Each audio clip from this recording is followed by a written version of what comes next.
இந்த பையன் ஒரு பாண்டாவை போட்டு இடிச்சிட்டே இருக்கான். பாவம் அந்த பாண்டாவால் எதுவுமே செய்ய முடியல. இவன் மட்டும்தான் இப்படின்னு பார்த்தா மொத்த ஃபேமிலியுமே மிருகத்தை டார்ச்சர் பண்ணிட்டு தான் இருக்காங்க.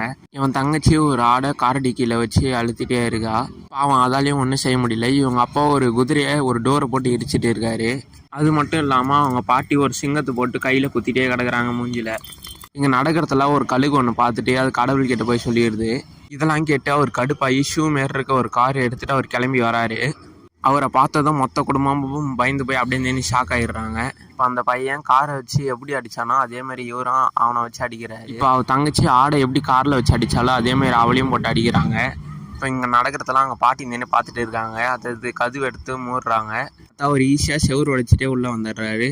இப்போ அவங்க அப்பாவை எப்படி குதிரை வச்சு அடித்தாரோ அதேமாரி டோரை வச்சு அவங்க அப்பாவை அடிக்கிறாரு. அந்த சிங்கத்தை வச்சு அடித்த மாரி அவங்க பாட்டியை போட்டு அடிக்கிறாங்க. இப்போ இனிமேல் நாங்கள் மிருகத்தை அடிக்க மாட்டோம் அப்படின்ட்டு சத்தியம் பண்ணிடுறாங்க அவர்கிட்ட.